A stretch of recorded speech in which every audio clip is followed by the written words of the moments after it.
Hindi ko nalaman na nandito ako. Si Dean. Kailan ko ba malalaman yung resulta nung contest? Hindi po ako nakasali sa contest eh. Ba't ninyo kagad sinabi sa akin na hindi na ako lumuwas dito? Ano mo ako tanga? Tiniya po kasi ako eh. Ano mas nakakaya? Yung magsabi ng totoo, magsinungaling ka sa akin. Pasensya na ho. Hindi ko naman po alam na ganito yung mangyayari sa reunion nyo. Ano ba nangyari? Ba't dumating yung tatay ni Isay? Nagulat na lang ako, nakatayo doon kanina si Boy pa nga, kasama niya yung mag-aama. Ayun, kuya. Nagkabulgaran na sa compound. Galit na galit si tatay Tom.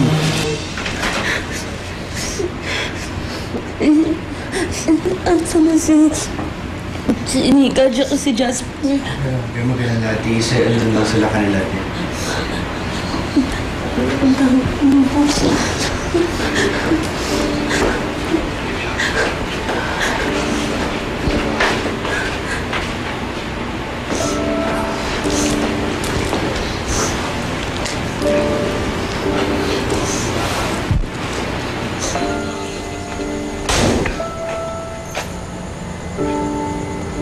Isay, I'm sorry.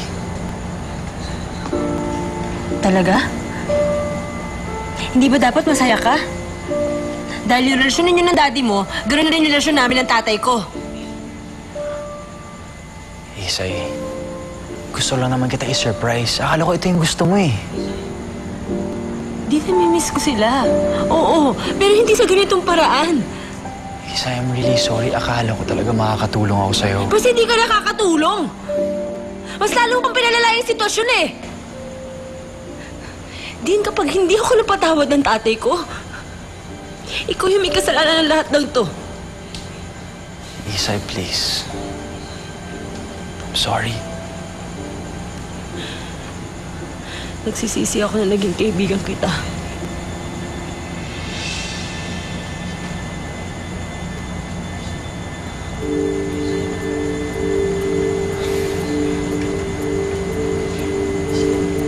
Isay. I said I'm sorry. Ayaw na kita maging kaibigan. Umalis ka na. Wait. Hindi naman kailangan umabot ng ganito.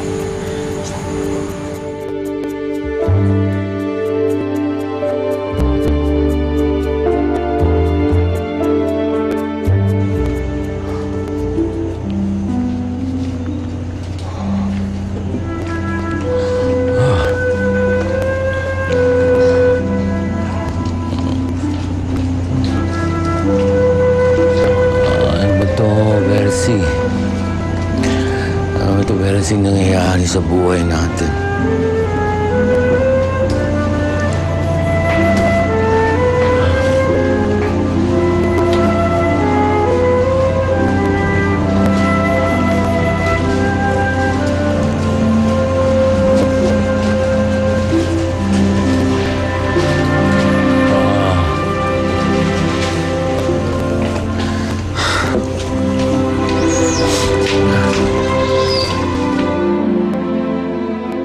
Dean!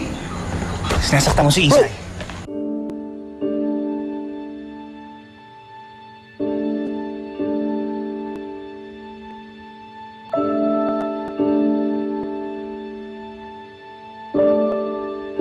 Bro, seryoso to, okay? So I'm sorry. Huwag ka munang makialam. Isay. Dean, ikaw ang wag sumausaw dito sa problema ni Isay. Hindi mo alam ang pinagdadaanan niya. Bro, gusto ko lang siya kausapin. Look, Isay. Bro, huwag na. Bro, ano bang problema mo? Wala namang ginagawa. Ikaw ang problema, umalis ka na!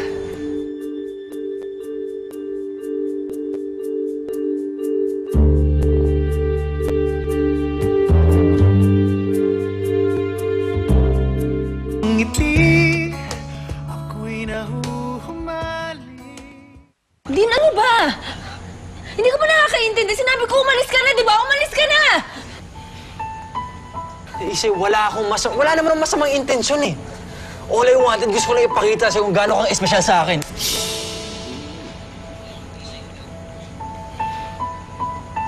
Umalis ka na. Ayaw na kita maging kaibigan. Ayoko nang pumupunta ka dito. umalis ka na, Dean. Ay. Sige.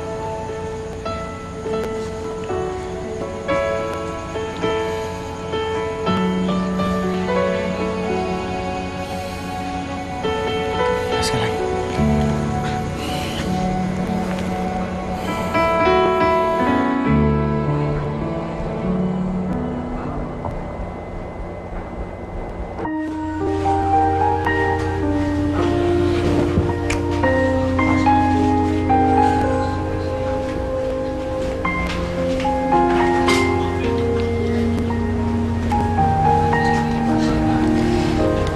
Mika?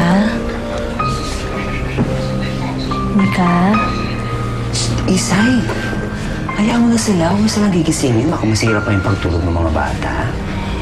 Nakakaya naman sa'yo, te. Ay, sus, kung magsalita naman to. Parang iba ng iba. Okay lang yan. Ate, si tatay. Pati na po ba kayo? Mika? Jasper? Sorry, Nagsinungaling ako kahit sa inyo. Tama naman yung sinabi ni tatay, eh. Dapat hindi ka kayo pinaasa sa mali. Ate, huwag na kayo mag-away ni tatay. Nagugula na kami ni Mika kung sino kakampihan sa inyo. Pareho namin kayo mahal.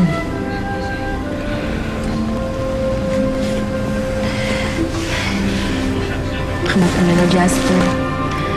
Gagawin lahat ni ate para patawarin ako ni tatay. Lahat. Mahal na mahal ko kayong dalawa.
Alam mo bro, ayoko maging kaibigan nun.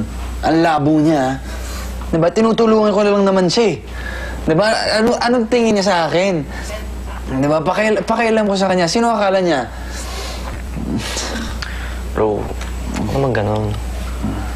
Diba kasi may nangyayari kay Isay ngayon eh. May problema sila ng pamilya niya. So?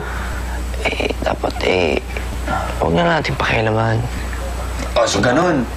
Makikialam siya sa pamilya ko. Ang dami-dami niya sinasabi sa mga magulang ko, okay lang. Tapos ako gusto ko lang siya tulungan. Ayaw niya. Mali na agad. Bro, Nasampalin ako. Labo nun, ha? ginawa naman ni Isa yun para sa'yo. Kaya bro, hinay-hinay lang. Di ba? Hindi ko gets, bro. Ang labo ng babaeng yan. Kung ako sa kanya, magsama na lang talaga sila ni Boy Asim. Diba, bagay naman sila. Ganun pala yung ugali. Intindihin mo na lang, bro. Bahala sila. Gusto ka ng beer? Sige, sige.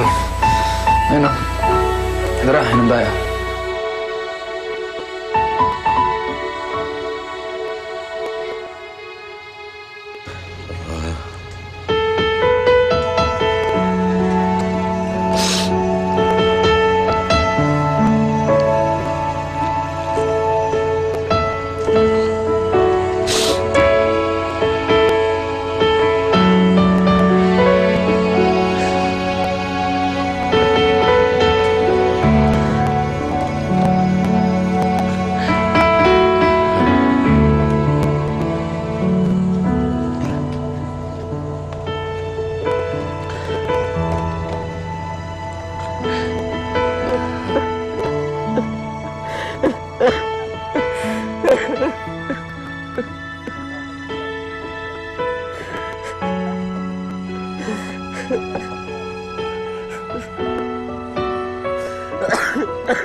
Tatay Tom, ako po si Aston. Ako po yung may-ari ng compound. Sa akin po tumira si Isay habang nandito siya sa Maynila. Alam mo, Aston, hindi ko pinalaki yung anak ko na tumira sa isang bubong na kasama isang lalaking hindi niya kilala. Aho. Siguro ganyan talaga kayong taga Maynila. Hindi kayo marunong tumulong ng pusa. Kailangan may kapalit. Ibig na tulungan yung anak ko dahil sa tinamo niyang kamalasan. Ginawa niyo pang katulong sa buong compound.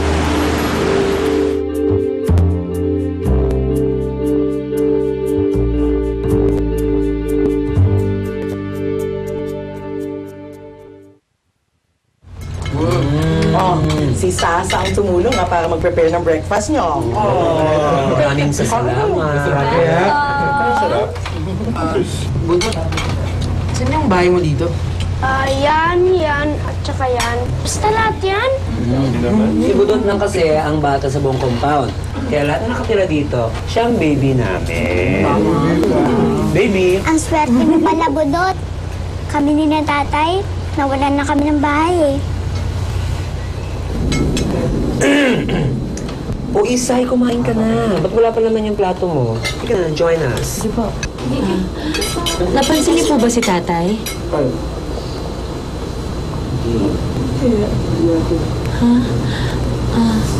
Kayo po muna bahala sa mga kapatid ko. Sige. Hanapin ko lang si tatay, ha? Sumubo muna. Ay, hindi na po. May breakfast na.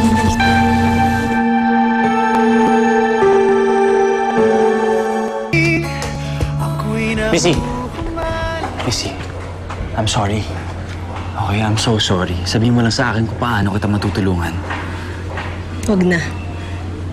Ano ba, hanggang ngayon hindi ako kinakausap ng tatay ko? Missy, I'm sorry nga eh. Like I said, kahit ano pwede kong gawin, sabihin mo lang sa akin kung anong matutulong ko. Wala nang magagawa pa yung sorry mo. Kaya kung ako sa'yo, umalis ka na lang. Lubayan mo na lang ako. Umalis ka na. Missy, are you sure? Umalis ka na lang din.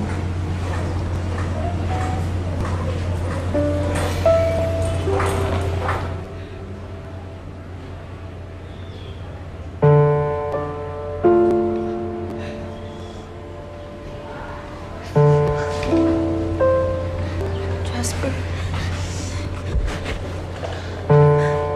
Ikaw, bakit nakapambiyahe kayo, ha? Ate, ayoko pumalis dito habang hindi ka kasama. Gusto ko magkakasama lang tayo ni tatay. Ako rin, ate. Okay lang sa akin kung saan man ako mapunta. Basta nandun ka.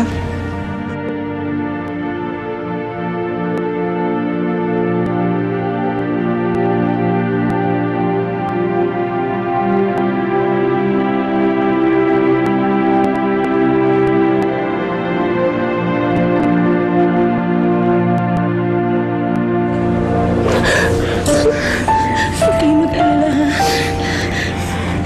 Hindi tayo maghihiwalay. Ha? Hindi tayo maghihiwalay.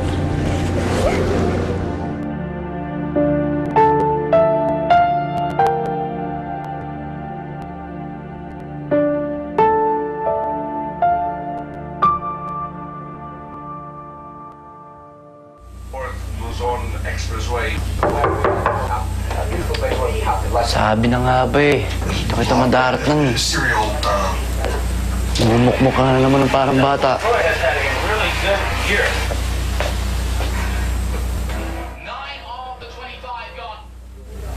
Ano nga yan, bro? Naka na nga. Bro, ano ba?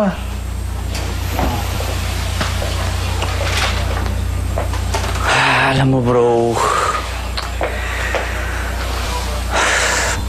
Tumayo ka na dyan. Alam mo,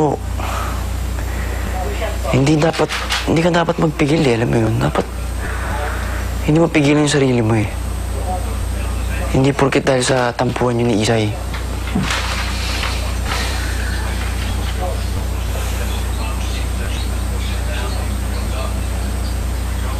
Bro, nalilinawan ko lang ah. Yung tampuhan namin ni Missy, hindi simple. Kasi kung simple lang yun, hindi niya siguro magagawang biglang burahin lang ako sa buhay niya. Diba? Tapos sasampalin pa niya ako, sisigawan lang niya ng basta-basta.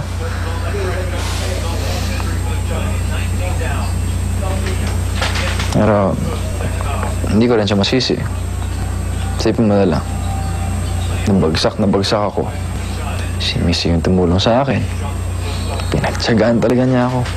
Simula nung magkakilala kami, hindi niya ako iniwan. Inantayin niya akong bumangon.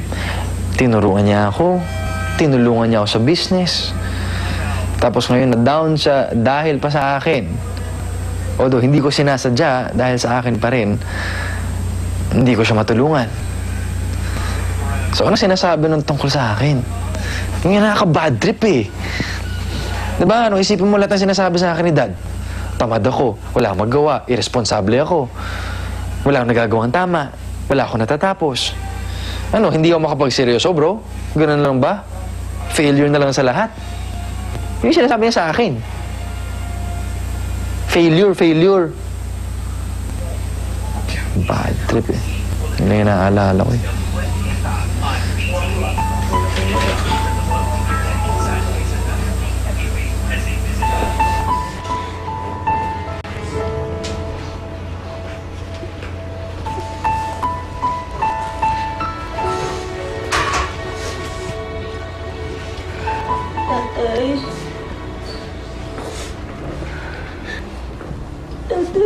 na po. Huwag na po kayong magalit sa akin. Ay, patawarin po ninyo ako. Kung gusto mo magkabati tayo, sumama ka sa amin. Sabay-sabay tayo uwi sa Davao. Mamali na, Aston. Meron akong chisma. Nako, ano na naman yan, te? Uuwi na sila ng Davao. Ngayon na. Ngayon na? Hindi na ba po namin kayo mapipigilan? Uwi na tayo ng Davao. Kung ayaw mong sumama, bahala ka. Tayo, isang buong pamilya tayo, di ba? Hindi naman po ako papayag na umuwi tayo ng hindi buo. And I'm sure, kakaayos kayo. Hindi na. Wala kayo, hindi ko nagugulan si Isay. Okay, wala nang pakialam.